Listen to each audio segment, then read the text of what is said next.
आझाद मैदानवर या राज्यातले 65,000 शिक्षकांचा विषय असलेले जवळजवळ 10,000 शिक्षक कालपासून भर उन्हा पावसामध्ये आंदोलन करत आहेत। राज्य शासनानं 14 ऑक्टोबर 2024 रोजी मंत्रिमंडळाचा निर्णय होऊन 1 जून 24 पासून 20% टप्पा अनुदानाचा निर्णय घेतला। 15 ऑक्टोबरला आचारसंहिता लागली। आचारसंहिता लागण्यापुरतं दाखवण्यापुरतं हा जी.आर. झाला असं आमचं मत आहे।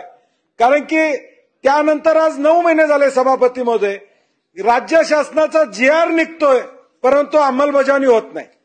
सभापती महोदय, सन्माननीय सतेज पाटील साहेबांनी अतिशय महत्वाचा मुद्दा या ठिकाणी मांडला आहे। फक्त सतेज पाटील साहेब, हा मुद्दा मांडत असताना एक बोट आमच्याकडे आणि 4 बोट तुमच्याकडे आहे। पहिल्यांदा तर या सगळ्या संस्थांना मान्यता तुम्ही दिली, सगळ्या संस्थांना तुमच्या काळात मान्यता मिळाली आणि काय सांगून दिली?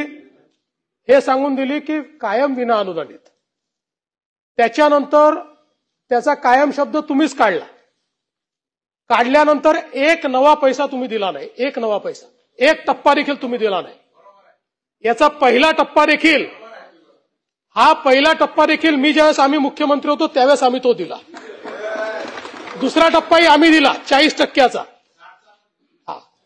त्यामुळे मध्यंतरीच्या काळामध्ये 2.5 वर्ष तुमचं सरकार होतं।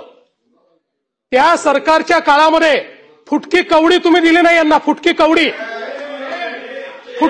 नाही दिली।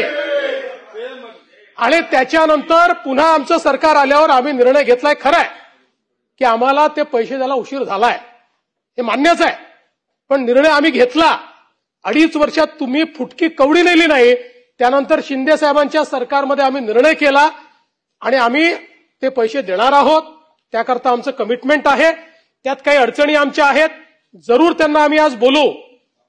परंतु ज्या प्रकारे तुमचे लोक जाऊन तिथे राजकारण करतायत,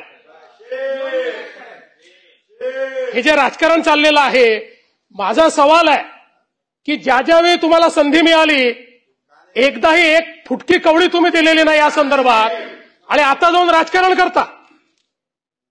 हे मुद्दे राजकारणाचे नाही आहेत।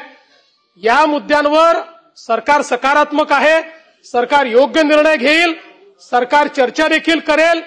पण जर कोणी राजकारण करणार असेल, तिथेही काय राजकारणी करतायत, जर कोणी राजकारण करत असेल तर योग्य नाही आहे, हे माझं मत आहे। शिक्षकांना पूर्ण अधिकार आहे, शिक्षकांनी स्वतःच्या मागण्या मांडल्या पाहिजेत, पण ते जर पक्षीय राजकारण करत असतील तर हे योग्य नाही, हे मान्य होणार नाही।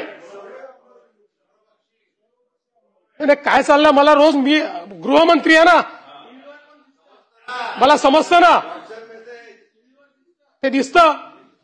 पण तथापि ठीक आहे, काही लोकांनी चूक केली म्हणून इतरांना त्रास देण्यापेक्षा आम्ही नाही। त्यामुळे त्यांना निश्चितपणे आम्ही निरोप पाठवलेला आहे। गिरीश महाजन कोऑर्डिनेट करता आहेत आणि त्यांच्यासोबत आम्ही चर्चा करणार आहोत।